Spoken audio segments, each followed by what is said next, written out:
threat to a convention. It says, influence of special interests. An Article 5 convention would open the Constitution to revisions at a time of extreme gerrymandering and polarization and unlimited political spending. It could also allow special interests and the wealthiest to rewrite the rules governing our system of government.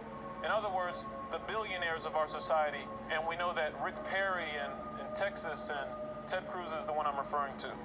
And so there's already a movement. Those individuals that I mentioned, Rick Perry and Ted Cruz, they are in close connection with the evangelical movement. Those individuals, Rick Perry, Ted Cruz, are working together with the evangelical movement currently. And so they are also behind this movement of Article 5. I already mentioned that there's no rules to govern. That's another threat. There are no rules to govern a convention. It also is a threat of legal disputes, because if there is a convention of states, there's no judicial, legislative, or executive body that would have clear authority to settle disputes about a convention, opening the process to chaos and protracted legal battles that would threaten the functioning of our democracy and economy. So again, that would threaten legal disputes. And the other matters aren't so big a deal. We won't get into that. But notice what this says. It says, simply put, an Article 5 constitutional convention is a dangerous and uncontrollable process that would put Americans' constitutional rights up for grabs. And that's all our rights. That's not just the religious right, the First Amendment. That's all our rights. All of them would be up in the air. There's one other point I wanted to bring out in this newsletter. This is from Chief Justice of the U.S. Supreme Court. This is Warren Burger. He was Chief of Justice of the U.S. Supreme Court from 1969 to 1986. Notice what he says. He said, there is no way to effectively limit or muzzle the actions of a constitutional convention. The convention could make its own rules and set its own agenda. Congress might try to limit the convention to one amendment or one issue, but there is no way to assure that the convention would obey. Showing us where we are prophetically. There's already 28 states that are already united. 28 states are already united. All we need is 6 more. 6 more. We are almost there. We are almost there. And they were instant with loud voices requiring that he might be crucified, and the voices of them, of the chief priests, prevailed. And Pilate gave sentence that it should be as they required. So what did Pilate do? He did what the church wanted. He did what the church wanted. I want you to understand that there is a movement today that believes, and they are teaching, that the church should govern all affairs in the earth. And this false doctrine is called dominionism. There's a dominionism theology that is being perpetuated in our society today. And I'm going to share some things with you about dominionism as we close. And in Genesis 2, after God has created everything, He's created the flowers, He's created the plants, He's created the birds, the animals, the fish. In Genesis 2:5, and then repeated in Genesis 2:15, it says that God looked, and He had no one to tend His garden, so He made man. He made man to take care of his stuff. And his stuff is entertainment, it is arts, it is business, it is government. God's the one who created government, not man. That's not man's invention. It came from God. And God says, I need you to take care of my stuff. I got plenty of angels to worship and glorify me. I need you to take care of my stuff. And we're sitting back as Christians, so I can't wait to get to heaven where I can praise God. No, He put you here to take care of His stuff.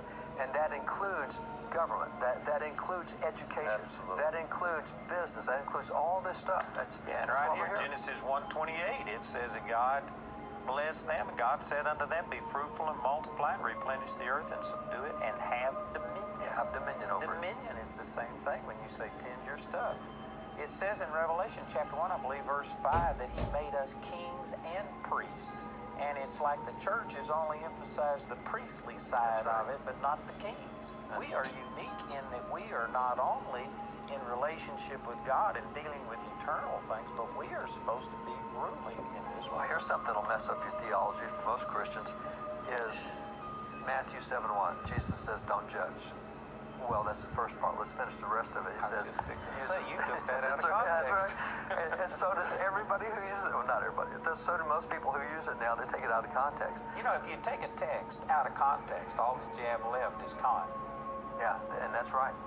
And if you take that thing about don't judge, people think that. What do you do with 1 Corinthians 6? It says, don't you know that you will be the judges of the world? You will judge angels, the world will go. Who, me? I'm only a Christian. No, that's Jesus. No, he says, you're the judges of the world. He says, so if you're to judge future, why aren't you judging right now? Well, I don't know. I'm spiritual. I don't do secular stuff. I don't do government. No, 1 Corinthians 6 says, you are the judges of the world. Everything in the world will be judged by you at the end time, so get busy to start judging right now. Now, how can we read that as anything other than what it is? But no, we're not supposed to judge. No, he wants you involved in the civil process. It says dominionism is rising. It's a theocratic movement hiding in plain sight. And the picture that they have on here is Ted Cruz. They have U.S. Senator Ted Cruz speaking with supporters in Des Moines, Iowa, about this dominionism movement. It continues to say, dominionism generally describes the belief that Christians are biblically mandated to control all earthly institutions until the second coming of Jesus. Now, was Christ controlling the government in his day? No. No, he wasn't. So this doctrine is false right there. We see that right here in the story in Luke 23. But what they do is they go to before creation and they use Genesis 1. Matter of fact, let's go there.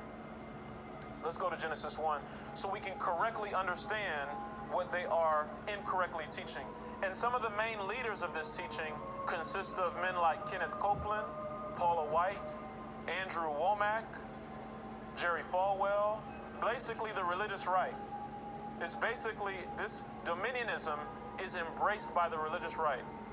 And so you have these individuals that are religious leaders that believe in this doctrine of dominionism, and they believe that everything on the earth is to be controlled by the church.